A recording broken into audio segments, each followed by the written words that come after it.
এক টুকরো মাংস আর এত সুন্দর রেসিপি আসলে ভাবাই যায় না। আসসালামু আলাইকুম, আপনার সকলে কেমন আছেন? আশা করি সকলে অনেক ভালো আছেন। আজকে কিন্তু খুবই ছোট্ট একটি মাংস দিয়ে এতগুলা চালের বিরিয়ানি রান্না করব। তো একটা কবিতরের মাংস, এটা মানে কি বলবো আর, এত পরিমাণে কম যে 1 কেজির মধ্যে খুঁজে পাওয়া যাবে না। কিন্তু এই কবিতরের মানে বাচ্চার যেই বিরিয়ানিটা বা তরকারিটা যেরকম টেস্ট হয়, মানে সেটার মানে কোনো নাই, অবকাশ নাই, বলার কোনো ভাষা নেই। অনেক মজা, দেখতে পাচ্ছেন কতটুকু কবিতরের মাংস দিয়ে আজকে আমি এত সুন্দর একটা বিরিয়ানি রান্না করব। তো প্রথমে সব রেডি করে নিয়েছি, চালটা ভিজে রেখেছিলাম প্রায় আধা ঘন্টার মতো, তারপরে পানি ঝরা নিয়েছি।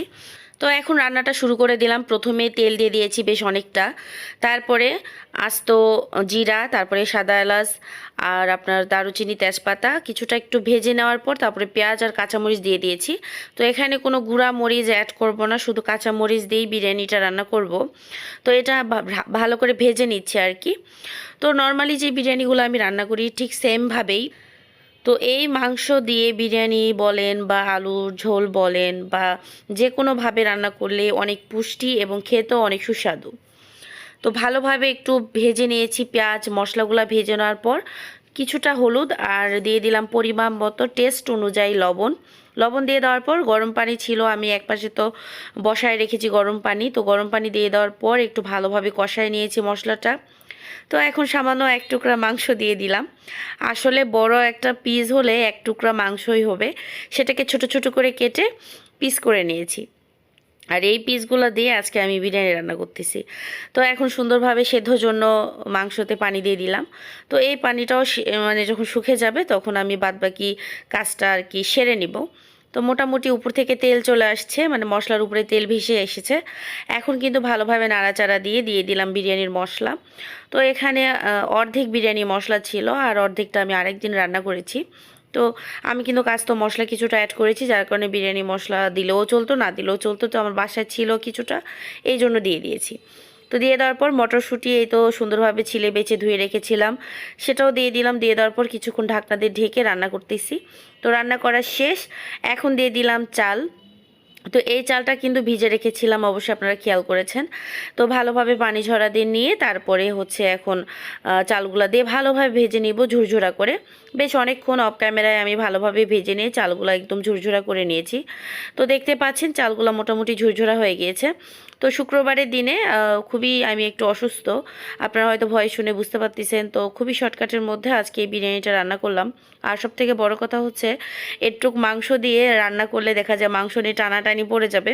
আর একটা কবিতরের মানে বাচ্চাই ছিল আমার বাসায়, আমার শাশুড়ি আসার সময় একটা দিয়েছে, মানে বাচ্চা হয়েছিল কিন্তু বাচ্চাগুলা ধার কাকে খেয়ে নিয়েছে।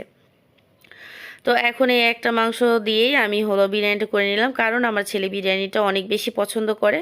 তো যার কারণে বিরিয়ানিটা করতেছি। তো এখন পরিমাপ মতো পানি, মানে 1 কেজি চালে 2 কেজির একটু কম পানি দিয়ে এই যে এখন মিডিয়াম আছে এটাকে রান্না করে নিচ্ছি।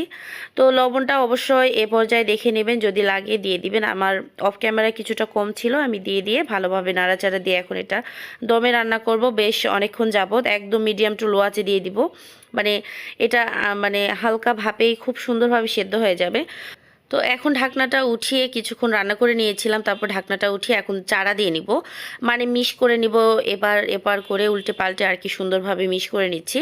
তো তারপরে খুবই লো আছে কিছুক্ষণ 10 মিনিট, মানে 10 মিনিটও ঠিক না, 5 মিনিট মিডিয়াম আছে, একদম মিডিয়াম টু লো আছে রেখে 5 মিনিট দম দিব। মানে নিচে কোনো তাওয়া টাওয়া দেওয়ার দরকার নেই, এমনি নর্মালি মিডিয়াম টু লো আছে একবারে 5 মিনিট দমে দিয়ে তারপরে চুলা রাসটা বন্ধ করে বেশ অনেকক্ষণ যাবত পর তারপরে বিরিয়ানিটা আপনাদের সঙ্গে শেয়ার করতেছি। বেশ অনেক ঝরঝরে হয়েছে আর মাশাআল্লাহ খেতেও কিন্তু অসাধারণ হয়েছিল। তো আজকে শুধু শুক্রবারে দুপুরে এই বিরিয়ানিটাই রান্না করেছিলাম, আর বিরিয়ানিটা মাশাআল্লাহ দেখতে এবং খেতে অসাধারণ হয়েছে।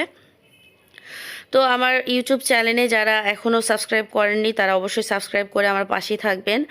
আর সকলে আমাকে অনেক অনেক দোয়া ভালোবাসা দিবেন, আর প্রত্যেকটা ভিডিও দেখার আমন্ত্রণ রইল।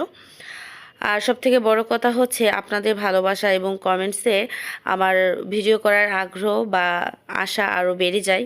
তো আজকে এই যে বিরিয়ানিটা রান্না করেছি আমার ছেলে এবং জামাইয়ের জন্য। শরীরটা অনেক খারাপ ছিল, যার কারণে বেশি ঝামেলার রান্না বান্না করিনি। তো সামান্য বিরিয়ানি করে আজকে দুপুরে পার করে নিয়েছি। তো আজকের বিরিয়ানির রেসিপি আপনাদের কাছে কেমন লেগেছে অবশ্যই কমেন্টে জানাবেন। ভালো লাগলে লাইক কমেন্ট শেয়ার দেওয়ার পাশে থাকবেন। দেখা হচ্ছে নেক্সট ভিডিওতে। আল্লাহ হাফেজ, আসসালামু আলাইকুম।